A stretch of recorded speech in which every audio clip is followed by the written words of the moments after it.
Bismillahirrahmanirrahim. Alhamdulillahilladzi alhamana rushdah wa an'ama alaina wa aktsara in'amah. Asyhadu an la ilaha illallah wahdahu la syarikalah wa asyhadu anna sayyidana Muhammadan abduhu wa rasuluhu wa la nabiyya ba'dah. Allahumma salli wa sallim wa barik ala sayyidina wa maulana Muhammad wa ala alihi wa sahbihi wa dzurriyyatihi wa atba'ihi ila akhiril abad. Amma ba'd.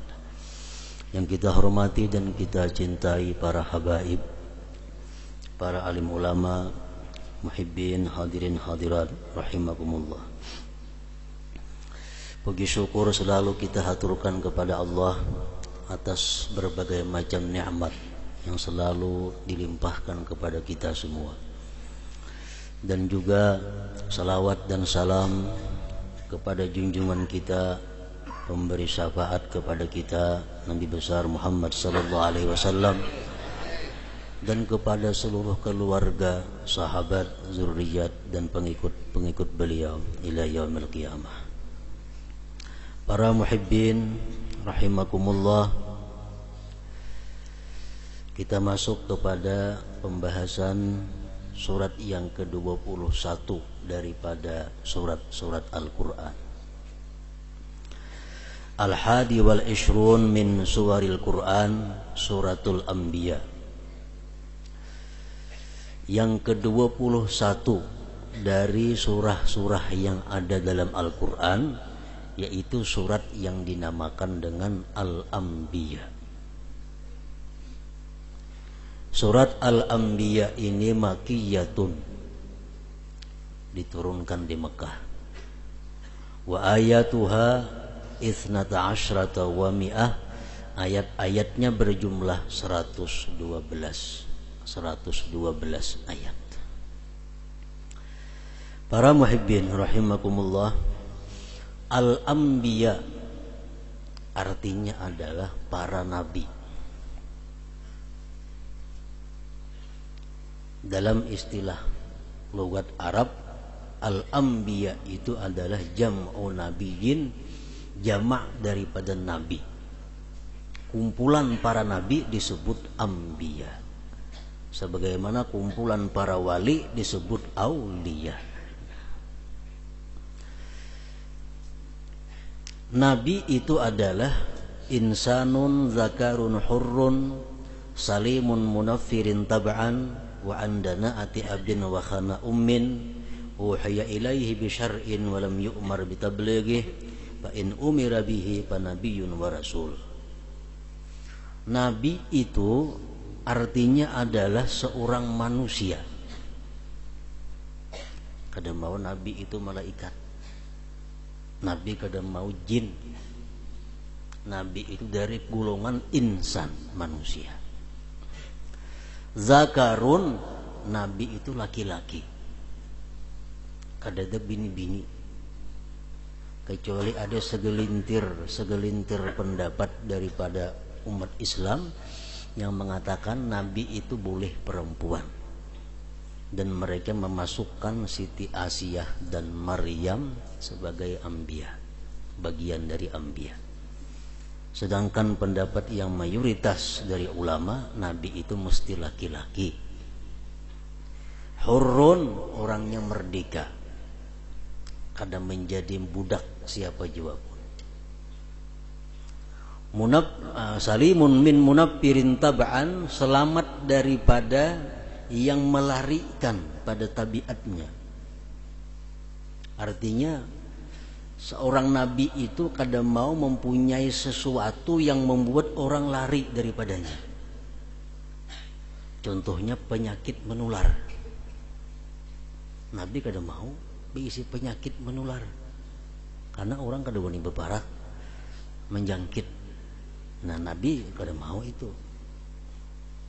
Wa andana ati abin wa khana ummin, dan Nabi itu selamat bersih daripada kehinaan kedua orang tuanya. Misal kada mau Nabi itu anak penzina, Nabi kada mau anak seorang pemabuk. Uhiya ilaihi bisyar'in wa lam yu'mar bitablighih, diwahyukan kepadanya dengan syariat dan tidak diperintah dengan menyampaikan kepada manusia. Itu Nabi. Fa in umira bihi, jika diperintah dengan menyampaikan itu syariat, fa nabiyyun wa rasul, ngarannya nabi sekaligus rasul. Fa kullu rasulin nabi wala aksa. Setiap rasul pasti nabi. Dan setiap nabi belum tentu menjadi rasul.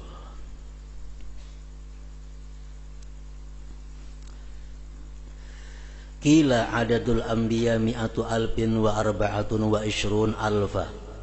Ada yang mengatakan bahwa jumlah seluruhnya para nabi itu 124.000 orang.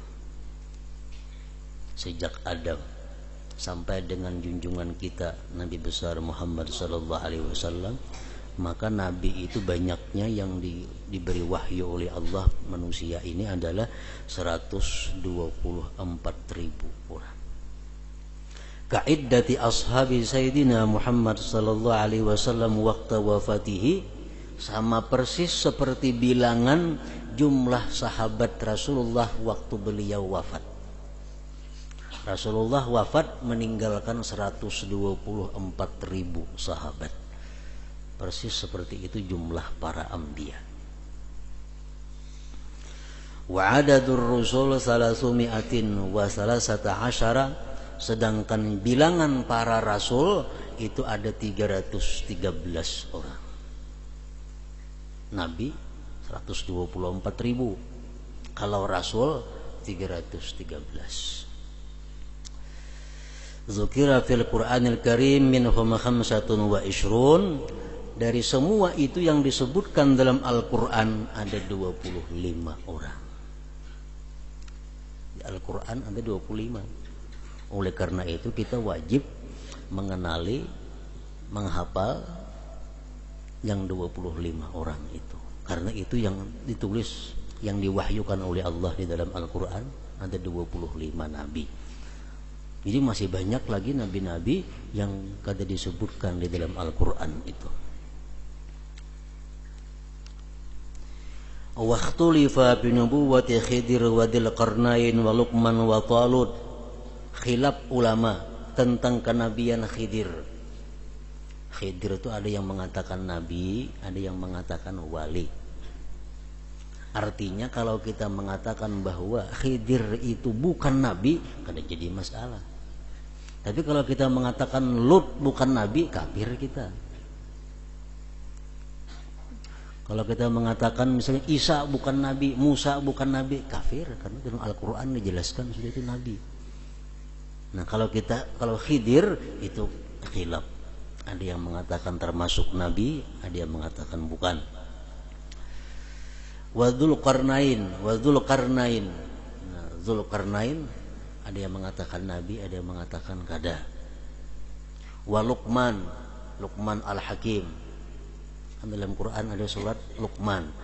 Nah, ada yang mengatakan beliau itu seorang nabi, ada yang mengatakan kada. Wa Talut dan Talut. Ada mengatakan nabi, ada mengatakan kada. Walhasil dari sekian banyak nabi itu kita yang wajib mempercayai, mengimani yang 25 itu. Karena itu disebut dalam Al-Qur'an. Mulai Adam sampai dengan junjungan kita Nabi besar Muhammad sallallahu alaihi wasallam. Wa khatamallahu al-anbiya wal mursalin bi sayyidina Muhammad sallallahu alaihi wasallam, dan Allah menutup, menyudahi akan para nabi dan para rasul dengan junjungan kita Nabi besar Muhammad sallallahu alaihi wasallam. Qala Allah Ta'ala wa khataman nabiyyin. Muhammad itu adalah penutup para rasul. Dan dalam hadis riwayat Muslim, hadis yang sahih, beliau bersabda, wa ana khatamun nabiyyin. Aku adalah penutup para nabi. Quran sudah jelas mengatakan bahwa Nabi kita adalah penutupnya para Nabi. Hadis sahih pun mengatakan demikian. Jadi ada golongan-golongan ajaran-ajaran yang mengaku ada Nabi sesudah Nabi Muhammad, itu sudah jelas bertentangan dengan Al-Quran dan dengan hadis yang sahih. Cuma anehnya ada yang mengaku jadi Nabi ini tuh. Anehnya lagi banyak aja yang percaya.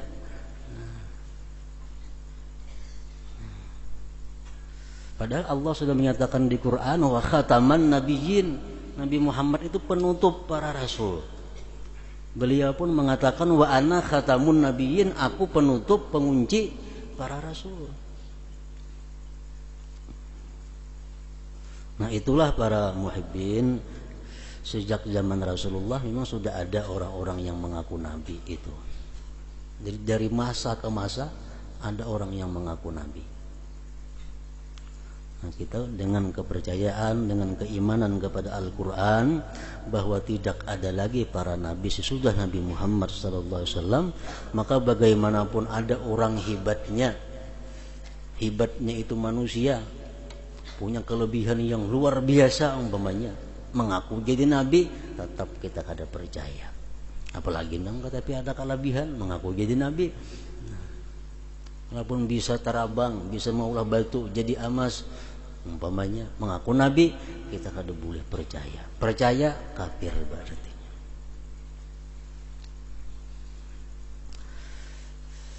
Nah, semakin akhir zaman semakin banyak timbul aliran-aliran, ajaran-ajaran yang demikian rupa.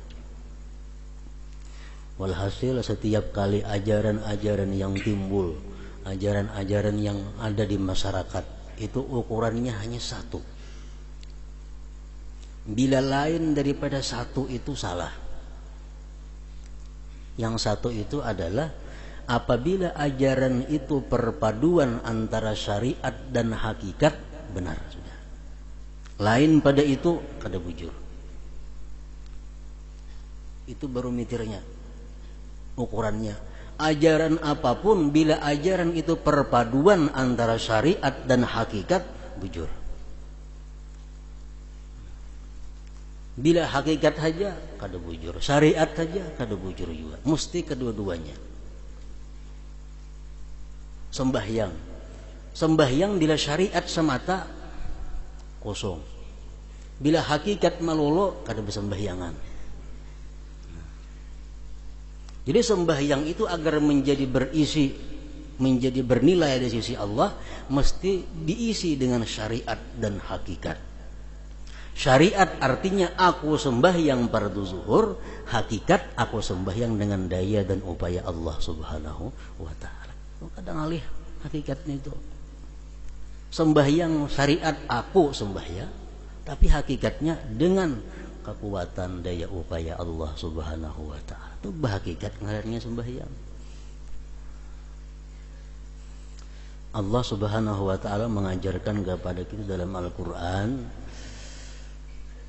Rasulullah sallallahu alaihi wasallam dalam perang Badar, beliau mengambil segenggam pasir, disuruh melimbayakan, meluntarkan kepada orang kafir, samuan orang kafir kalimpanan.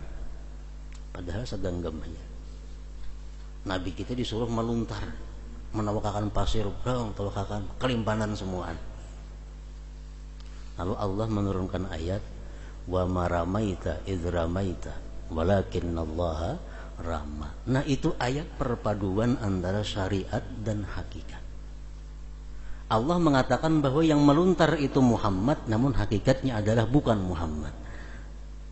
Yang meluntar adalah Muhammad, hakikatnya adalah Allah Subhanahu wa taala. Nah, kita sembahyang adalah kita, tapi dengan upaya dan kekuatan dari Allah Subhanahu wa taala. Itu hakikat dan syariat.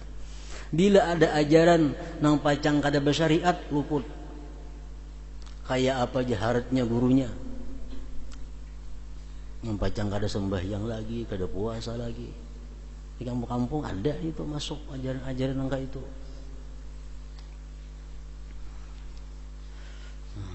bukan mustahil karena ada di dirayang orang mengaku jadi nabi tahun berapa.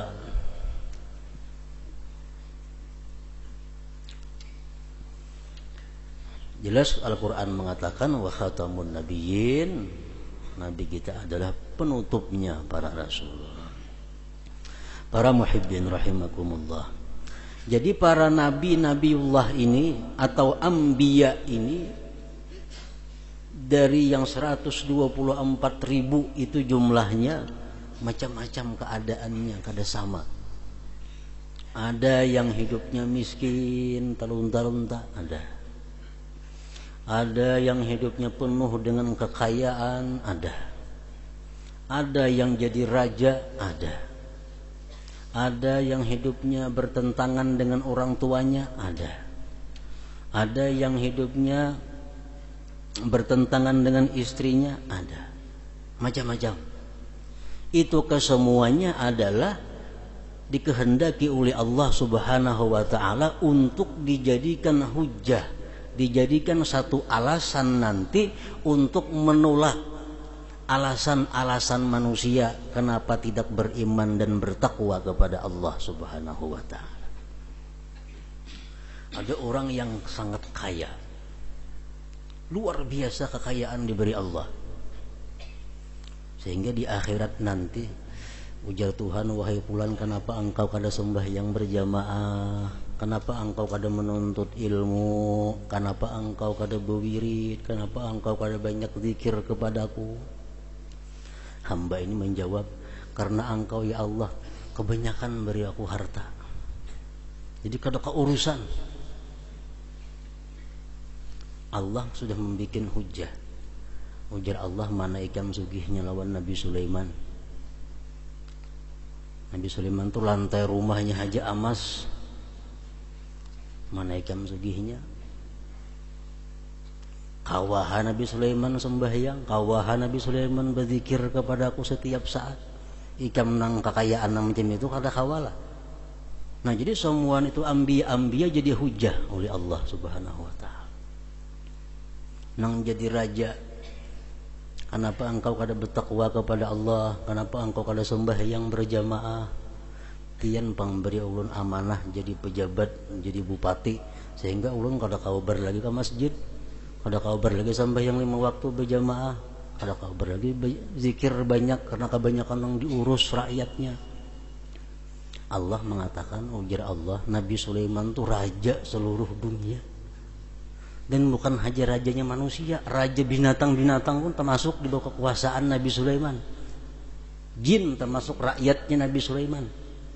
Dari sekian banyak yang diurus Nabi Sulaiman itu makmurnya rakyatnya. Rakyatnya makmur, Sulaimannya zikirnya banyak kepada Allah, ikam nang sekabupaten itu diurus ada sembahyang berjamaah lah. Kada kau beralasan di sisi Allah. Kada ada alasan. Allah sudah punya hujjah dengan para anbiya ini. Ada orang yang kada takwa kepada Allah, kenapa engkau kada sembahyang, kenapa engkau kada berzikir? Pian pang membuat ulun dalam dunia hidup fakir miskin, sehingga ulun kada kabar sembahyang, orang makan mencari pemakan segala macam. Ujar Allah Ta'ala, mana ikam miskinnya lawan Nabi Isa. Isa berumahnya kada ada diisi. Kemana dan naung sehingga situ guring istirahat. Jalan aja Nabi Isa. Kawahan Nabi Isa bertakwa lawan aku.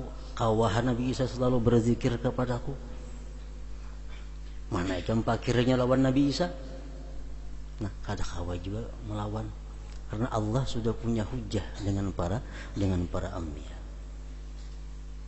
Ada orang yang ditanya Allah, kenapa engkau kada berzikir? Kenapa engkau kada sembahyang berjamaah? Kenapa engkau kada ke Jumat? Pian pang memberi ulun bala, ulun awak gering sakit-sakitan. Biar Tuhan, mana penyakit ikam melawan Ayub. Ayub tuh nabi yang paling banyak penyakit sudah. Tapi lisannya kada pernah putus dan hatinya daripada zikir kepada Allah. Ayub, orang yang dulunya kaya, mempunyai gedung, mempunyai anak, bini, dicoba oleh Allah, gedungnya diruntuhkan, anaknya dimatikan, ternaknya habis, kebunnya habis, tinggal sebatang kara dan seorang istrinya. Demikian Nabi Ayub, tetap dia kuat berzikir kepada Allah, tetap dia bersyukur kepada Allah. Jadi jangan beralasan. Kenapa kada sembahyang? Merep dingin. Merep dingin, kepala sakit. Kada apa-apanya lawan Nabi Ayub. Nah, jadi kita di hadapan Allah Subhanahu wa taala kada kawa maulah alasan kalau kita kenapa kada beriman kepada Allah. Bini-bini, kenapa engkau kada bertakwa kepada Allah? Laki ulun pang orangnya keras. Laki ulun orangnya zalim. Laki ulun kada katuju ulun beribadah. Menjadi Tuhan, mana laki ikam tu zalimnya lawan Fir'aun. Fir'aun tu mengaku Tuhan. Laki ikam mengaku Tuhan kada? Kawahan ang bini Asiyah itu beribadah kepada Allah. Kawaha bininya bertakwa kepada Allah. Ikam nang belakin itu kada kawalah. Kada kawa juga, kada ada alasan. Jadi seluruh anbiya yang diutus Allah, yang diberi Allah wahyu itu adalah hujjah Allah nanti di hadapan para hamba-hambanya ini. Nah, para muhibbin rahimakumullah. Di dalam surat Al-Anbiya ayat 7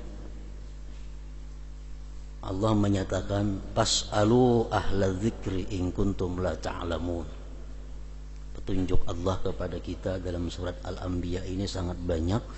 Salah satunya adalah fas'alu ahla dzikri in kuntum la ta'lamun. Artinya bertanyalah kamu kepada orang-orang yang punya ilmu jikalau kamu tidak tahu. Kalau kamu kada tahu, betakun. Itu perintah Allah, hukumnya wajib. Perintah ini lil-wujub. Kalau kamu kada tahu hukumnya, betakun. Umpamanya kita hendak makan sesuatu, bolehkah dimakan ini? Kada tahu, betakun dulu. Lawan nang tahu. Hendak berdagang, bolehkah berdagang ini? Kada tahu, betakun lawan nang tahu. Itu wajib. Fas'alu ahla dzikri in kuntum la ta'lamun. Rasulullah sallallahu alaihi wasallam bersabda, al ilmu khazain. Ilmu itu kata Rasulullah perbendaharaan. Ilmu tersimpan rapat di dalam perbendaharaannya. Mafatihu has-su'al, kuncinya perbendaharaan itu adalah bertanya, betakun. Amun kita pengajian itu, umpat pengajian itu secara merata umum. Kada kasus per kasus yang dihadapi. Nah, kalau kita ada punya masalah, kita mesti betakun. Ala pas'alu fa innahu yu'jaru fihi arba'ah. Kata Rasulullah, tanyalah ulihmu, betakunlah kamu bahwa diberi pahala sebab betakun itu 4 orang. Saya kong nang bertanya, 4 ikung nang dapat pahala manusia. Pertama as-sailu, yang bertanya diberi pahala. Wal alim, yang kedua yang alim nang ditakuni dapat pahala. Wal mustami' nang mendengarkan pada dapat pahala juga. Wal muhibbu lahum, nang cinta bagi mereka dapat pahala juga. Jadi kunci ilmu betakun. Bila kada betakun, kada akan dapat ilmu nang banyak, kada akan dapat ilmu nang halus. Nah, para ulama mengajarkan kepada kita betakun itu ada aturannya. Ada busail, adab bertanya. Kayak apa bertanya itu supaya berpahala. Ada aturannya, ada adabnya. Pertama, ayya'lamal mas'ul bi ilmi. Sebelum kita betakun lawan orang, kita mesti tahu dulu orang itu alim. Nah, kita ketahui dulu orang itu alim kada. Karena di akhir zaman nanti kata Rasulullah akan ada ru'asa, pemimpin-pemimpin yang juhal, yang kada punya ilmu. Aftal mereka berfatwa. Orang kada punya ilmu berfatwa. Fadallu wa adallu, mereka sesat dan menyesatkan orang. Nah, sebelum kita bertakun ini masalah yang kita hadapi, kita ketahui dahulu orang itu alim apa kada.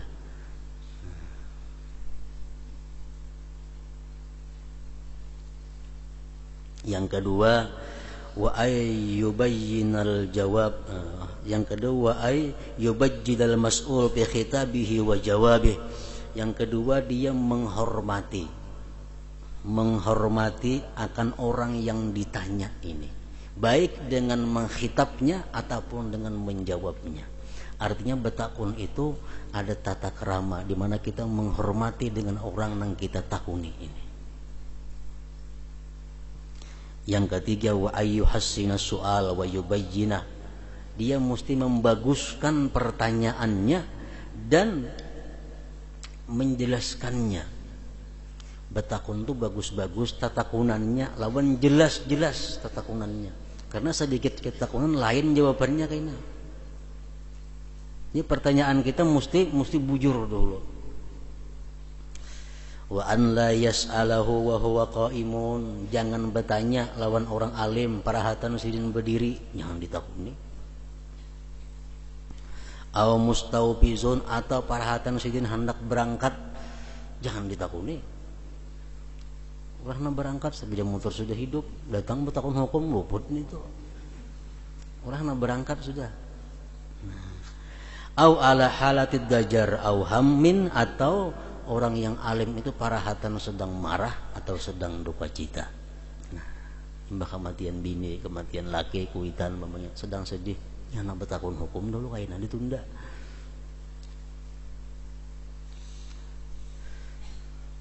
Wa an la yaqula abtani fulan wa kaifa ra'yu. Kita bertakun ini jangan berkata, wahai tuan guru, ulun bertakun lawan pian hukum. Kayak ini masalahnya. Menurut fatwa tuan guru si anu kada boleh pang pian pang kayak apa. Nah, jangan kayak itu bertakun. Masalah ulun yang menurut tuan guru si anu maharamakan kalau pian pang kayak apa. Kada boleh bertakun macam itu, kada beadat ngarannya.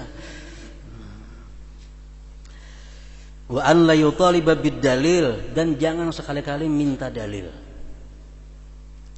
Tuan guru, ini hukumnya kayak apa tentang ini? Oh, haram. Mana dalilnya tuan guru? Salah nih itu bertakun dalil. Seorang jadi guru ngarannya. Nah, mana takunan dalilnya? Adakah hadisnya itu? Kada boleh itu. Orang bertakun macam itu berarti orang ini kada beadat ngarannya.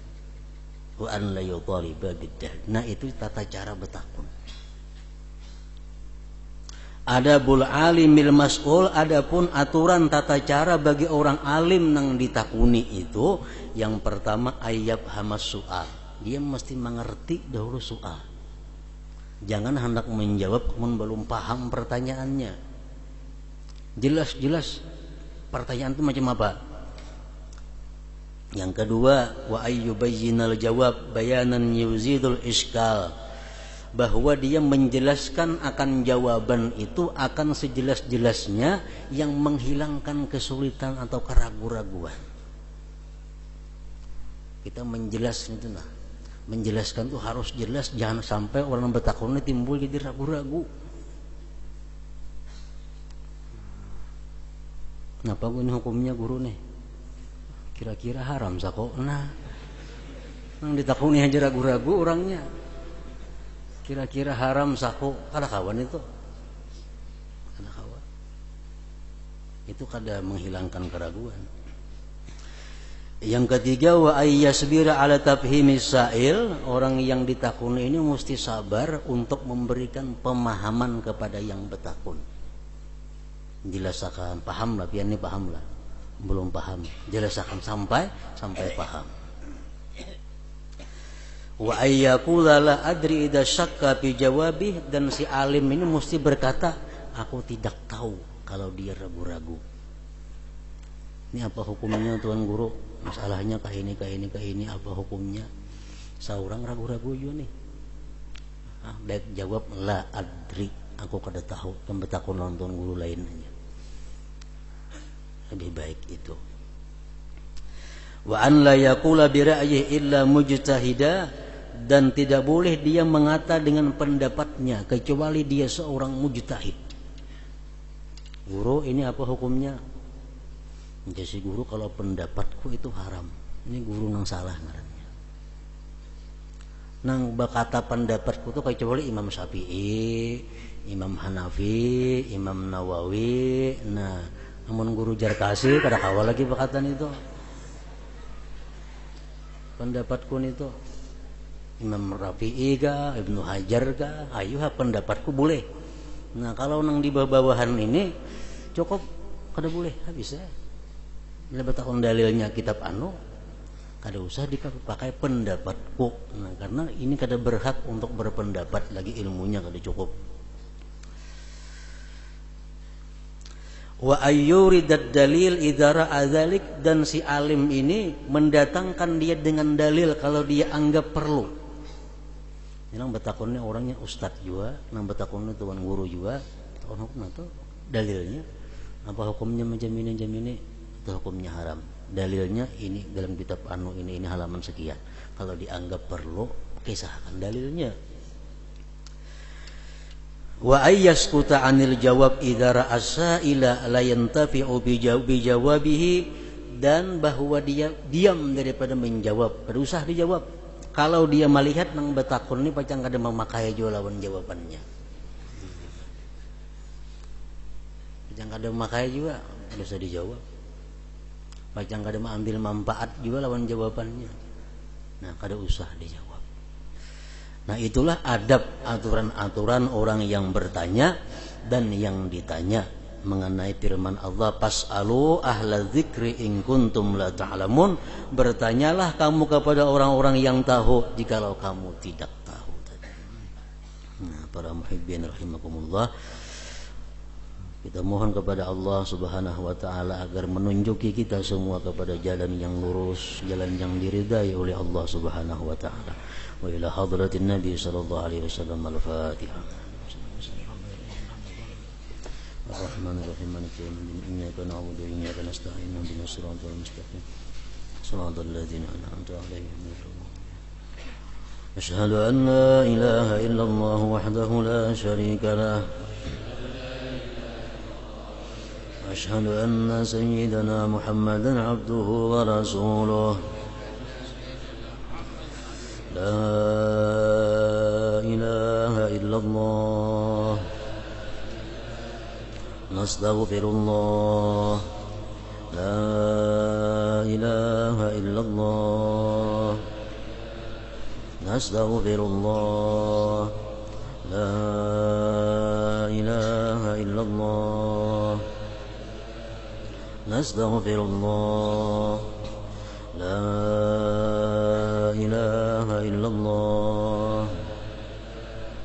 ونتوب إلى الله لا إله إلا الله محمد رسول الله صلى الله عليه وسلم فيا أيها الراجون منه شفاعة صلوا عليه وسلموا تسليما.